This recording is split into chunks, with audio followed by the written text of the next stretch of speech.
शैतानुर्रजीम बिस्मिल्लाहिर्रहमानिर्रहीम। अस्सलाम वालेकुम प्यारे बच्चों, उम्मीद करती हूँ सब बच्चे घर में खैरियत से होंगे। आज मैं आपको क्लास पंचम की किताब उर्दू पढ़ाऊँगी। आइए चलते हैं आज के सबक की तरफ। कल हमने सबक नंबर 7 मुकम्मल कर लिया था। आज हम करेंगे सबक नंबर 8। देखो नाच रहा है मोर, देखो नाच रहा है मोर। तदरीसी मकासद, तलबा को एक फ़ितरी मंजर से रोशनास कराना, मौसम और माहौल की खूबसूरती से आगाह करना। शायर मोर के नाच को बयान कर रहे हैं कि सावन का मौसम आता है तो हर तरफ हरियाली हो जाती है। कोयल कूकती है और जब काले बादल आते हैं तो मोर अपने पर को खोल कर नाचता है और बहुत खूबसूरत लगता है। प्यारे बच्चों, आज मैं आपको इसकी रीडिंग और इसकी तशरीह करवाऊंगी। मुकम्मल तशरीह आज हम करेंगे। आइए चलते हैं पहले रीडिंग की तरफ।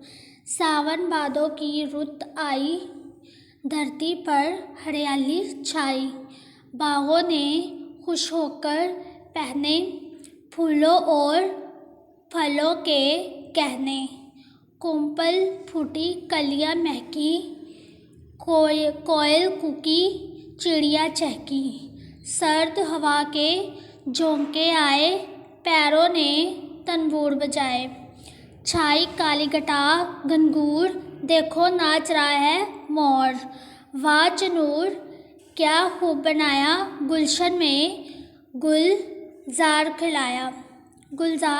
खिलाया, इसके पर है क्या चमकते, फूल हूँ जैसे रंग रंगीले, आम के नीचे मस्त खड़ा है, एक पड़ में बाग लगा है, देखना हमको देख ना पाए, नाचना छोड़ के बाग ना जाए, भाई अब ना मचाओ शोर, देखो नाच रहा है मोर। प्यारे बच्चों, देखो नाच रहा है मोर, इसकी हमने फुल रीडिंग कर ली है। इसके शायर का नाम है मोहम्मद हफीज़ जलिंदरी। शायर का नाम है मोहम्मद हफीज़ जलिंदरी। आइए अब इसकी तशरीह करते हैं। उर्दू सबक नंबर 8, अनवान देखो नाच रहा है मोर। बंद नंबर 1। सावन भादों की रुत आई, धरती पर हरियाली छाई, बागों ने खुश होकर पहने फूलों और फलों के गहने। तशरीह, इस शेर में शायर कहता है कि जब सावन का मौसम आता है तो बारिश बरसने से ज़मीन में हर तरफ सब्ज़ा ही सब्ज़ा नज़र आता है, बागों में हर तरफ फल दिखाई देते हैं और बागात और फलों से भर जाते हैं और चमन में रंग बिरंगे फूल नज़र आते हैं जो बागों की खूबसूरती में मज़ीद इजाफ़ा करते हैं। आइए चलते हैं बंद नंबर 2 की तरफ। बंद नंबर 2। कोमल फूटी कलियां महकी, कोयल कूकी, चिड़िया चहकी, सर्द हवा के झोंके आए, पीरों ने तंबूर बजाए। तशरीह, इस शेर में शायर कहता है कि जब सावन भादों का मौसम आता है तो नई कोमलें फूटती हैं, कलियां महकती हैं और फूल खिलते हैं तो कोयल इस फूलों पर आकर बैठती है और अपनी प्यारी आवाज़ में कूकती है और चिड़िया चहकती है और खुश होती है।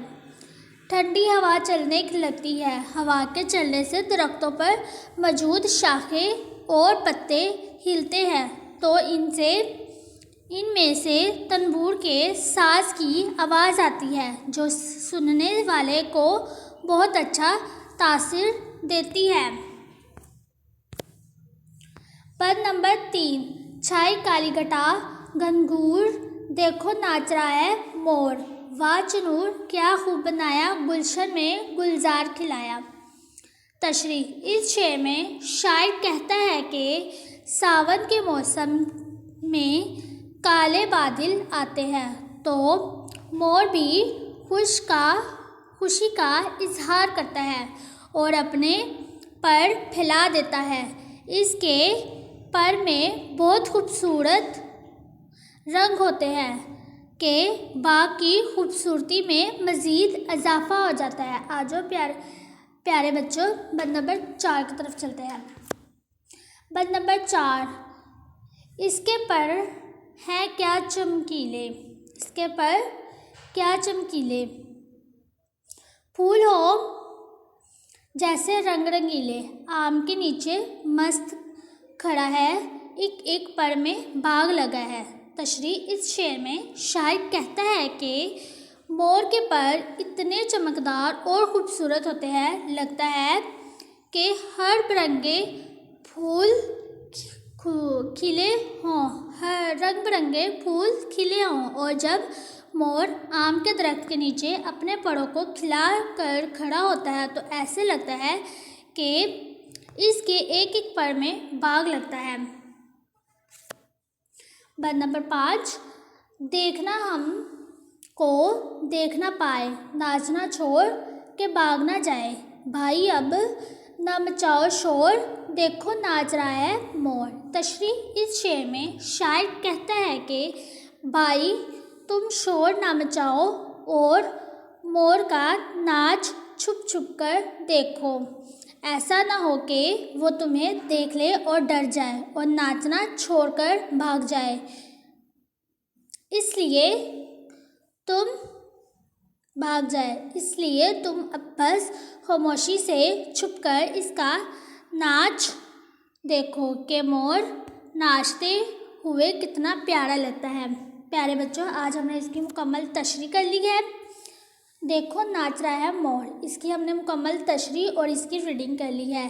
سارے بچے بند نمبر 4 اور بند نمبر 5 کی گھر کا کام اپنی نوٹ بکس پہ کریں گے۔ امید کرتی ہوں سب بچوں کو اچھے سے سمجھ آئی ہوگی، اس کو اچھے سے یاد کریں گے۔